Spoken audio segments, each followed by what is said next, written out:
O Vanderlei, ele fala da imprensa, fala do Tite, que prefere o Pedro, e ele não faz essa autocrítica que citou o Mauro César. Ele não olha para o ano dele, para a temporada que ele fez com a camisa do Flamengo. Ô Pedro, ele já teve a oportunidade de fazer essa autocrítica, né? Faz tempo que ele não está jogando legal e ele teve a oportunidade. Não fez e acho que nem vai fazer. E eu acho que agora com essa parada e essas entrevistas que ele está oferecendo, que ele está dando, deixa muito claro para mim que está sendo reforçado o impasse entre o desejo dele e aquilo que espera o professor Tite. Eu nem vou falar dos outros treinadores, porque agora é o presente, né? Criado um impasse. Essas declarações não vão fazer o Tite mudar de opinião.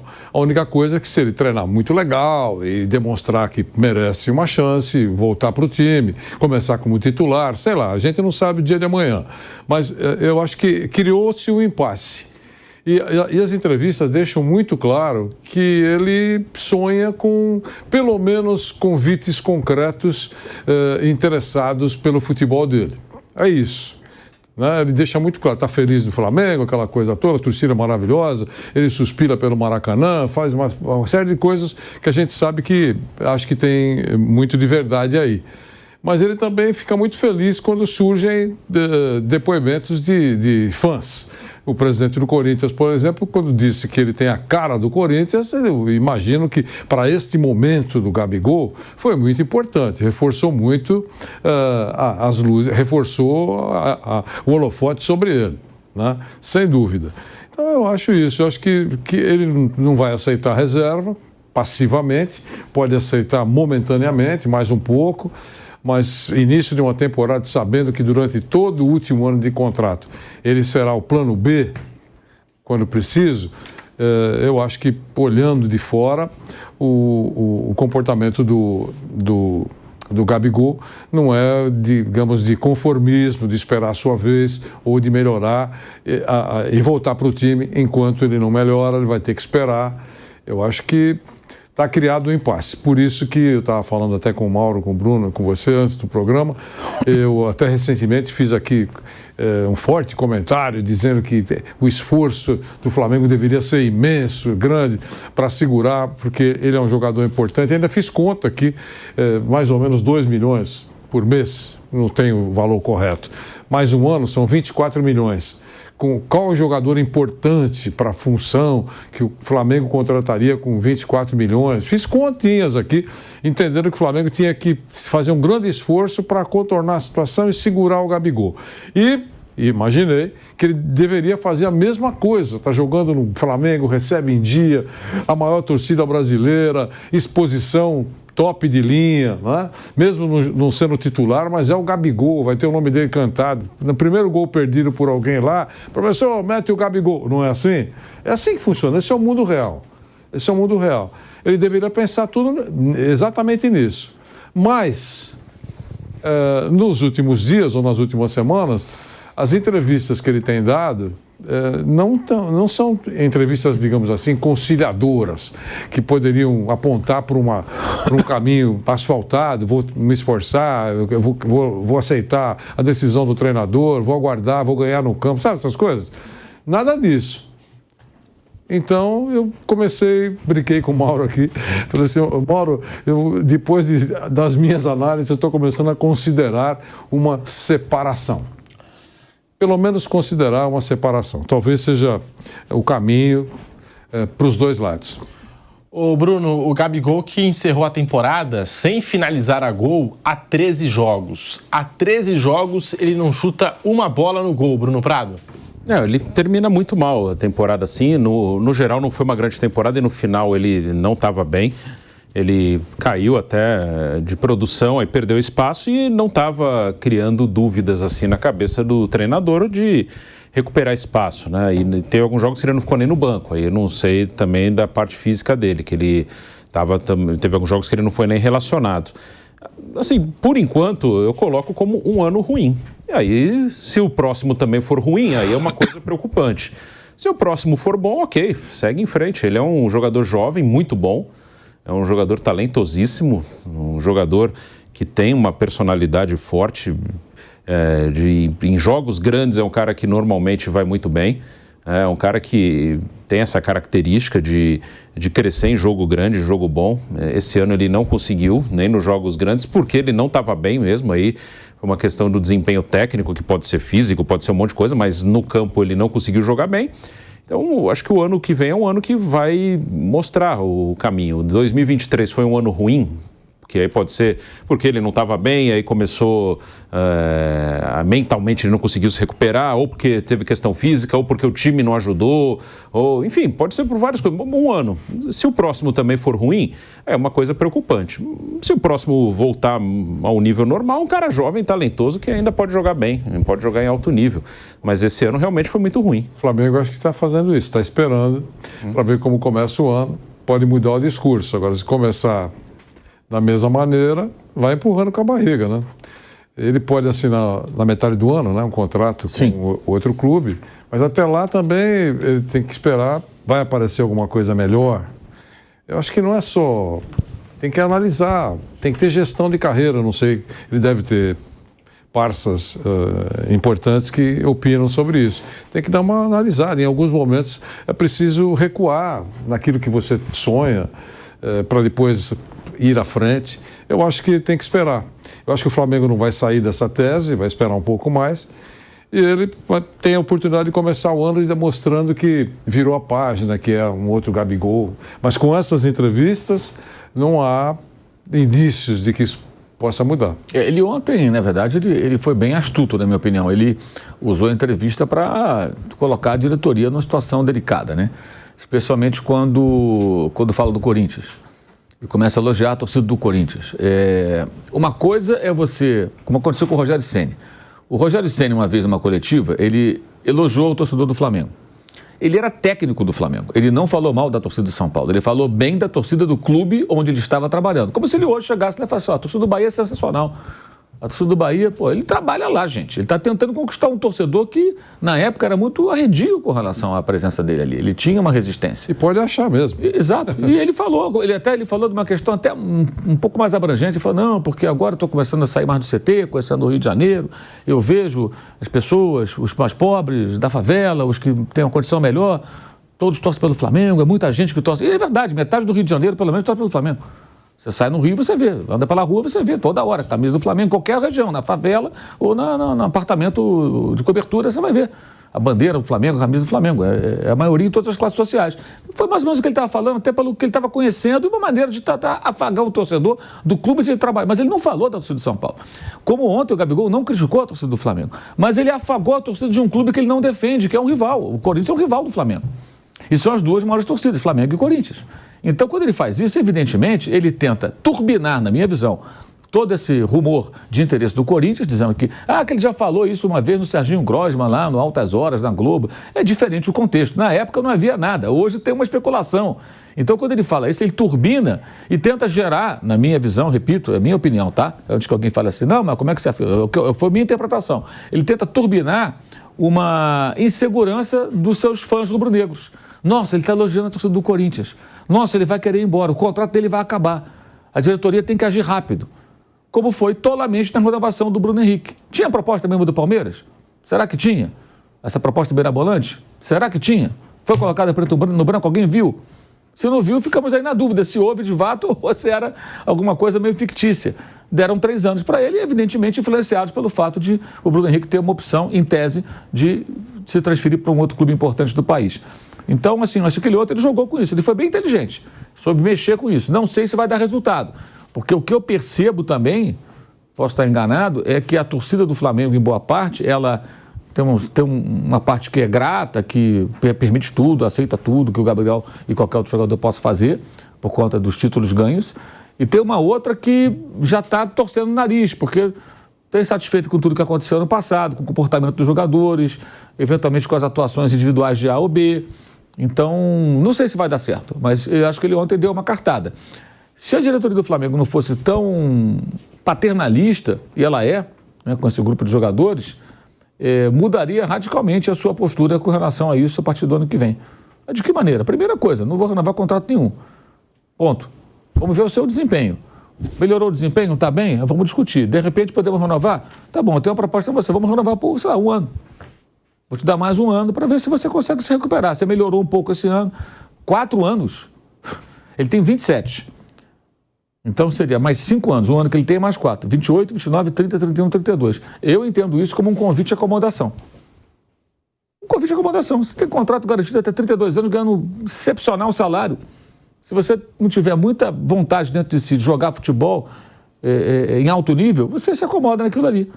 Por isso que muitos torcedores, eu acho até um certo exagero, é verdade, mas a linha de pensamento não é tão torta, comparam com o Luan. O Luan se acomodou. Ele tinha um contrato excelente do Corinthians, longo, ele se acomodou. O Luan era um ótimo jogador, ele se acomodou. Tem outras questões da vida pessoal dele, mas se acomodou. Ele não teve aquela, como diriam os antigos narradores, o elan, né, de buscar assim, não, vou voltar a jogar bem, eu quero jogar em alto nível. Cara, eu tô no Corinthians, cara. Pô, ele tava no Corinthians, gente. Pô, eu tô no Corinthians, eu tenho que fazer alguma coisa. Não, ele foi afundando, foi pro Santos emprestado de graça, voltou, não jogou bem. Aí houve aquele episódio absurdo, né, do motel lá, acabou voltando pro Grêmio e não joga no Grêmio. É reserva lá. Ele era o rei da América em 2017, ele não é um jogador tão veterano assim. Então as pessoas comparam, acho comparação exagerada, mas o receio da acomodação faz sentido. Porque você tem um contrato longo, você já conquistou títulos. E assim, alguns jogadores, como o Cristiano Ronaldo, acho que é o ícone disso aí, eles nunca estão satisfeitos, né? Mesmo jogando na Arábia Saudita, ele quer fazer gol, ele quer ser campeão, ele não para. O cara não para. Vai fazer 40, 41 anos, vai continuar jogando, pelo jeito, até o dia que não der mais. Outros ficam enfastiados muito cedo e, tu está satisfeito, já ganhei muita coisa. Por exemplo, Ronaldinho Gaúcho. O Ronaldinho fez muito menos do que poderia ter feito. Então, qual será a do Gabriel? Não sabemos. Agora, quando ele dá uma entrevista, com mais uma, né, e ele não faz nenhuma crítica ao próprio desempenho, eu acho bem preocupante, repito, porque eu acho que é a falta de autocrítica. Por exemplo, se ele dissesse, olha, eu tive um problema na dor, mas eu joguei mal. Não rendi, não consegui dar o meu melhor, fiquei devendo, fui para o banco merecidamente, os técnicos não estão errados, eu tenho que melhorar, vou melhorar e tal. É um discurso. Pode até não cumprir aquilo que está falando. Mas quando ele fala, não, porque a imprensa não sei o quê, porque eu sou um paulista que fez sucesso no Rio. Não, mas eu estou jogando com dor o ano inteiro. Cara, então todo mundo tem responsabilidade, menos ele mesmo. Nossa, que coisa fenomenal, né? Então, realmente, eu entendo que é um momento que caberia a diretoria ter realmente postura e coragem. Mas eles morrem de medo, cara, do Gabriel sair, jogar em outro clube e fazer gols. Se for para outro clube, vai fazer gol. Ele é um atacante, vai fazer gol, vai fazer bons jogos. Pode ser que ele volte a jogar bem. Paciência. Não pode ser refém de jogadores porque ganharam títulos. Eu sempre digo, se Zico não fez, deveria ter uma placa lá no Flamengo lá. Se Zico não fez, ninguém pode fazer. Aí o jogador fez isso aqui. Zico fez isso? Não, então você não pode. Ah, não pode. O Zico não fez. O Zico só fazia coisas certas no Flamengo. Se ele errou muito pouco. E nós temos um levantamento que foi feito pelo GE, ano após ano, o desempenho de Gabigol com a camisa do Flamengo. Em 2019, 59 jogos, ele participou como titular em 56 oportunidades, 43 gols marcados, uma média de 0,73 gol por jogo e 12 assistências.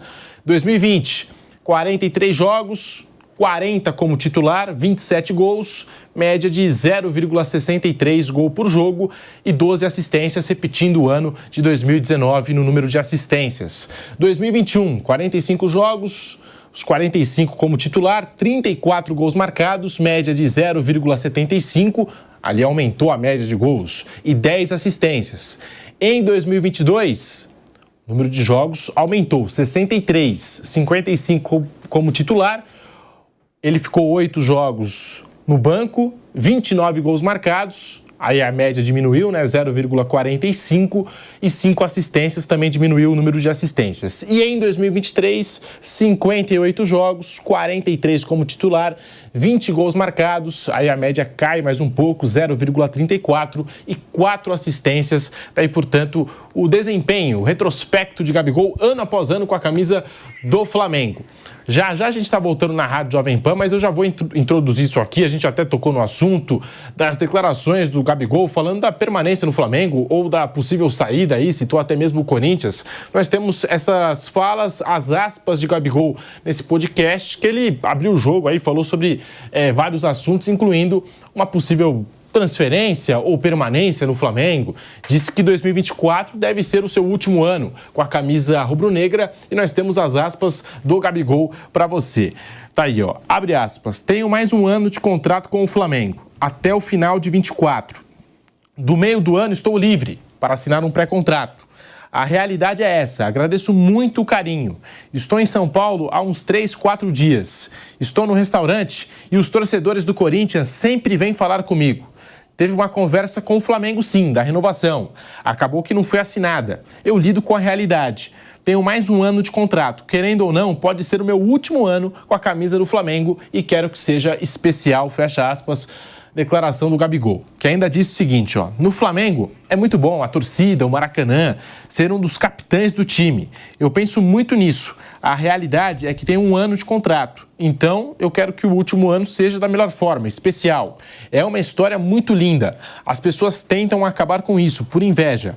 Um paulista ganhar tudo, quebrar os recordes, eles tentam diminuir a minha história, tentam acabar com aquilo que foi construído, fecha aspas. A gente tem até mais uma aspa do Gabigol, estamos voltando para a Rádio Jovem Pan em todas as plataformas.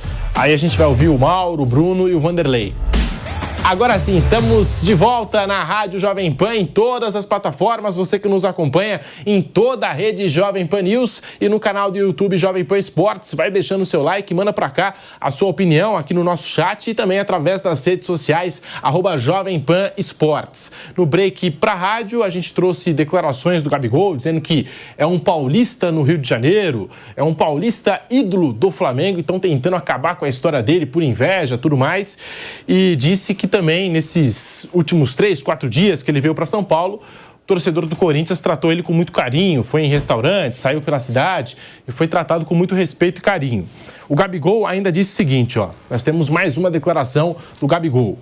Respeito todos os times, é lógico. Eu acho a torcida do Corinthians muito foda. Os caras cantam uns 90 minutos. Isso é muito foda. Eu realmente acho que combinaria. Massa, favela, que cenário. Futebol é muito louco. Não quer dizer que eu vá ou não. Como que eu vou saber o dia de amanhã? Não sei. A realidade é que tenho mais um ano de contrato e não sei o que vai acontecer. Fecha aspas. Até deixou o futuro em aberto aí nessa última aspa.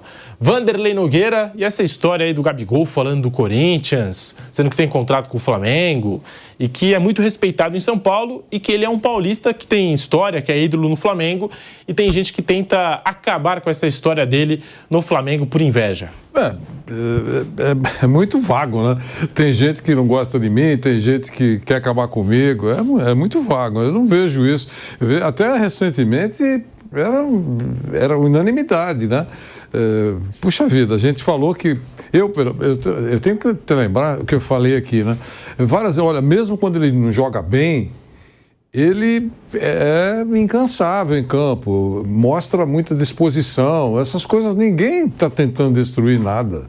Né? Com relação ao carinho da torcida do Corinthians, é óbvio, né? Imagina para o torcedor do Corinthians, nesse momento que o time está numa pindaíba, mesmo que não tivesse. Né? Olha, existe a possibilidade de uma contratação fantástica do Gabigol. Pô, é lógico que tem que ser tratado com as honras da casa, sem dúvida. Nem seria diferente. Eu acho que ele tá falando como se tivesse já tivesse tirado as coisas do armário lá da Gávea, lá do Ninho do Urubu, lá da concentração do Flamengo. Eu acho que está exagerando um pouco no discurso. Sabe? Porque o problema é que ele não está jogando, porque o técnico acha que ele não está jogando menos do que deveria jogar. Só isso. Acho que não há uma guerra, assim. Nossa, tudo isso está acontecendo porque querem o meu mal. Não é isso, que eu não vejo isso com relação ao Gabigol. Acho que ele não joga bem, precisa jogar para continuar. Agora, se for sair... vai ser feliz em outro lugar, ele não vai desaprender, vai fazer gols, talvez menos, talvez mais, eu não sei. Mas eu acho que o discurso é uma forçação de barra para dizer que existe uma fila de interessados. E não que ele não tenha futebol para isso, mas é uma contratação irreal para a imensa maioria dos times brasileiros e eu não sei se clubes europeus têm interesse dele nesse momento. Mas sabe, aquele negócio de que, olha, cuidado que tem uma fila aí na porta para me contratar. Não é bem isso, não é? Porque não é de graça. O salário dele não é uma cesta básica, o valor de uma cesta básica. Quem pode pagar? Sabe, não é, precisa tomar cuidado com o que fala, porque vai ficando refém das palavras. É isso. Bruno Prado, Gabigol disse que 2024 pode ser o último ano dele com a camisa do Flamengo. E pode, é o que está no contrato, né? Ele tem um contrato de 1 ano e ele ele deixa a porta aberta para sair. E faz parte. Ele queria uma renovação mais longa, ainda não aconteceu. Não sei se vai acontecer, mas ainda não aconteceu. Então ele deixa essa porta aberta por uma saída no final de 2024, que é quando acaba o contrato dele. O compromisso que ele tem formal ali de contrato é de 1 ano mesmo. Isso aí é um fato, né? Ele pode, por enquanto, ele só tem esse compromisso até o fim de 24 e mais nada. Depois disso, ele é um jogador que está livre. Então, isso aí é a parte formal, escrita. Essa parte de ídolo, eu já falei aqui, é uma opinião bem particular minha. Eu não queria ser ídolo de nada e de ninguém. Eu faria 2, 3 anos bons e tchau, em qualquer clube, não estou falando qualquer um. Eu acho essa relação ídolo-torcida, eu acho uma relação assim muito complicada, muito ingrata assim dos dois lados. Eu acho que às vezes o cara, ele tá mal, ele é rapidamente esquecido do que ele fez e o outro lado também, aí jogam coisa, xingam. Assim, eu já falei, eu não sou jogador e nunca cheguei perto de ser um jogador profissional, mas se eu fosse um jogador de 2, 3 anos bons em qualquer clube, tô fora. Fiz o meu aqui, acabou o contrato, tô fora, fica assim. Deixa assim, eu não ia querer ser ídolo de nada, porque a partir do momento que me consideram ídolo, querem que eu seja exemplo de não sei o quê, eu não quero ser exemplo de nada para ninguém, não quero nada, não... tenho as minhas coisas, meu jeito, não precisa ninguém ser igual, ninguém imitar, ninguém fazer nada. Quero fazer o meu e pronto, só. Mas então essa relação, mas é uma coisa muito particular minha, eu não faço a menor questão de ser ídolo de nada e de ninguém. Ponto. Você fala isso só. Faz tempo. Faz tempo, né? E não é de qualquer clube, não. O meu time é o São Paulo. Se eu fosse um jogador do São Paulo, eu quero 2, 3 anos, tá ótimo. Se é o suficiente para ter mercado, para ganhar dinheiro, para garantir minha vida até o fim, tá excelente. Nessa linha, não quero ser ídolo de ninguém, não. Nessa linha, eu tenho aquela... Você foi feliz, não volta. Sim. Isso vale para treinador também, né? Mas o que eu queria falar é o seguinte, essa entrevista, se ele tivesse dado em maio, por exemplo, do próximo ano, eu acharia que tinha tudo a ver.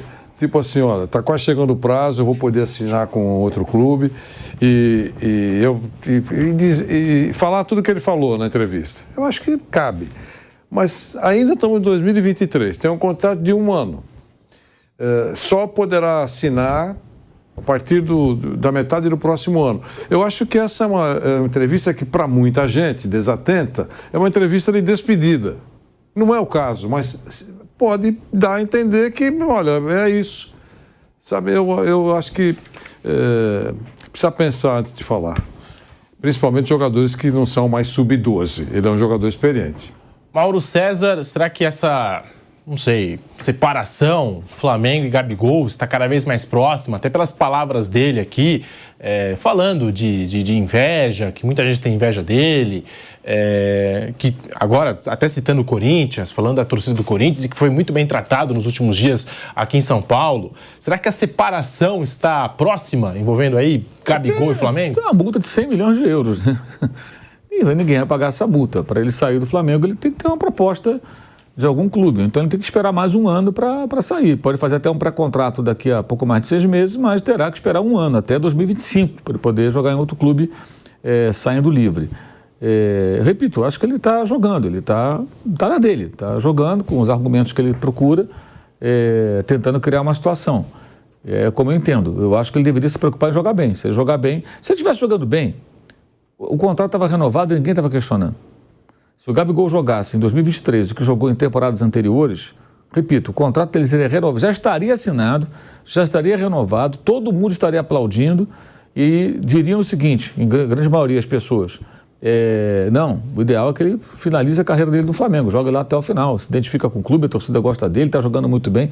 O problema todo é que ele jogou muito mal, não é que ele jogou mal, ele jogou muito mal em 2023. E em momento algum ele deu qualquer depoimento, qualquer declaração, pelo menos admitindo isso ou sinalizando, eu vou melhorar, eu não estou bem, não, é sempre terceirizando a responsabilidade.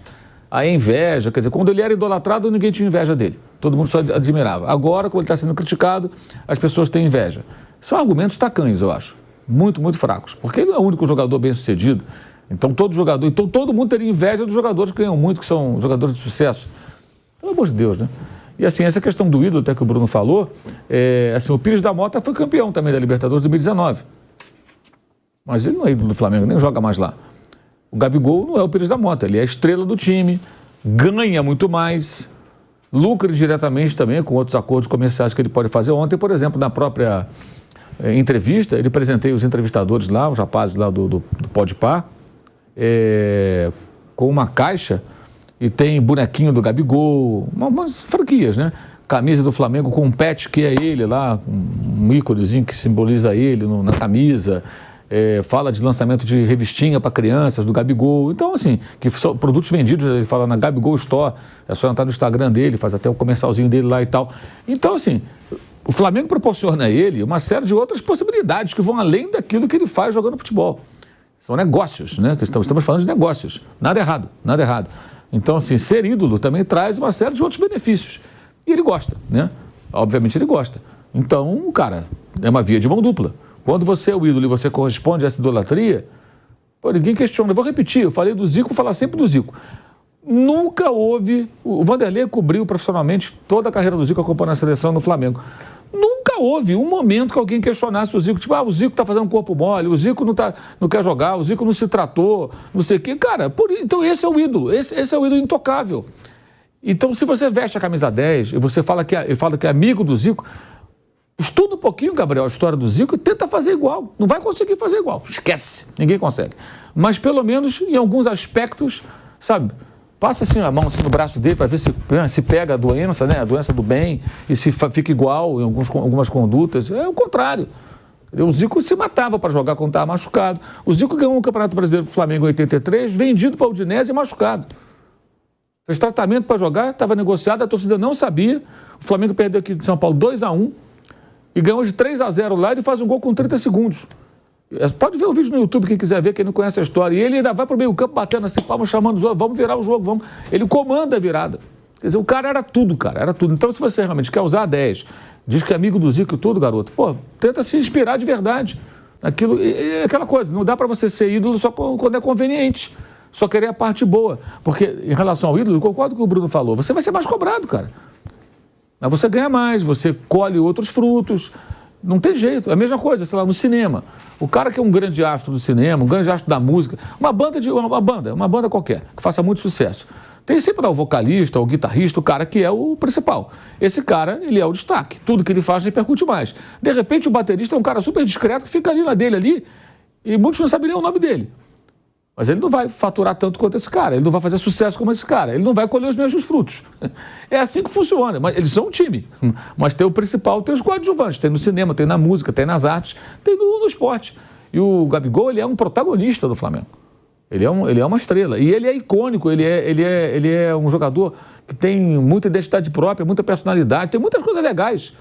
Muitas coisas legais, a comemoração do gol. Eu sempre falo, uma coisa que eu acho muito positiva nele, e aconteceu esse ano, a capacidade que ele tem de, provocado pela torcida adversária, de irritar o torcedor adversário. Não pipoca, né? Ele não afina para os caras, ele tal. Mas aí é muito ruim quando ele discute com o torcedor do Flamengo, quando ele faz algum gesto, alguma situação, porque é a torcida do time dele. Ele provocar o adversário é uma coisa, do time dele não. A torcida do time dele vaiar e tudo, cara, segura onde, jogou mal, o torcedor está reclamando. Desde que não haja agressão, não haja excessos, né? É do jogo. É do jogo. Então tem muitas coisas que são positivas, muitas coisas legais. Eu acho que se perdeu muito esse ano e eu tenho dito já aqui há algum tempo, parece que ele não tem amigos de verdade, alguém que pudesse enxergar uma coisa tão óbvia como essa e falar para ele. E não tem também chefe, né? Porque no Flamengo quem é que vai falar? O Tite que tem que falar, o técnico da vez que tem que resolver essas coisas. Porque os dirigentes têm, sei lá, qual a relação que eles têm. É paternalismo, permissividade, tolerância com coisas que não são positivas, que é ruim para ele também. É ruim para ele. Ele hoje, se tivesse que assinar um contrato com alguém, será que alguém pagaria o que o Flamengo paga a ele? Só num rasgo de loucura. O Corinthians pagaria? Será que o presidente do Corinthians pagaria? Só se for para fazer uma espécie de um grande marketing, contratar um cara importante, para criar uma grande cortina de fumaça. Porque tecnicamente não justifica. Como se não tivesse dia seguinte. Sim. Que é sempre um perigo, né? E muitos clubes fazem isso, né? Oferecem um espetáculo e esquecem que amanhã é outro dia. Nós já tivemos isso aqui muito no futebol brasileiro, ainda existem, né? Em escala menor financeiramente, contratações que o cofre da equipe não vai suportar. Isso acontece. Por isso que eu acho que torcedor, aquele que ama a instituição, não estou falando aquele irresponsável, aquele que lança, olha, qual é o jogador mais caro do mundo? Vamos brincar. O Cristiano Ronaldo está na Arábia, vamos trazê-lo de volta aqui e lança essa ideia e vai para casa. Esse é o torcedor, você está no campo da irresponsabilidade, da paixão, tudo bem. Mas aquele que ama mesmo a instituição não pode pensar só nisso. Tem que pensar num clube saneado, num clube que é saudável, né? que tem suas contas em dia, que não tem cobrador batendo na porta, que os processos trabalhistas, por exemplo, estão sendo negociados ou pagos ou discutidos numa etapa final, ou então vamos chegar a um acordo, sabe? Esse é o torcedor que realmente ama a instituição. E o que ele tem que pregar para um presidente, para todos eles? Olha, cara, que o próximo presidente não enxugue gelo. Então, se você entregar um clube saneado, mesmo que você não seja campeão, porque às vezes é difícil fazer tudo ao mesmo tempo, mas se você entregar um clube leve para o próximo, talvez ele consiga fazer o time ganhar troféus, ser bom em campo, contratações boas. Mas é difícil, né, isso acontecer. Então, não. Tem clube aí, depois nós vamos falar, se o Pedro quiser, do Santos rapidinho. Sim. O Santos vai ter uma redução concreta, só de televisão, em torno de 100 milhões. 100 milhões. Em relação a um clube que participa da primeira divisão. Puxa vida, o cofre do Santos já é minguado. Vai reduzir em 100 milhões, além de outras receitas que não vão entrar, porque o clube vai ser rebaixado. Aí você ouve o presidente que vai assumir no dia 19, que tem história no Santos, foi importante no Santos, ganhou títulos no Santos, é experiente, não é um novato, não é um paraquedista que caiu lá agora. Começar a falar em contratações, em estádio. Poxa vida, mas é absolutamente um discurso irreal. Né? Quer dizer, a não ser que tenha aí plantou, vai nascer dinheiro, não sei de onde. É uma coisa maluca. Isso vale para quem está na primeira divisão e na segunda divisão. Mas isso é um pouco de utopia nos dias atuais, lamentavelmente.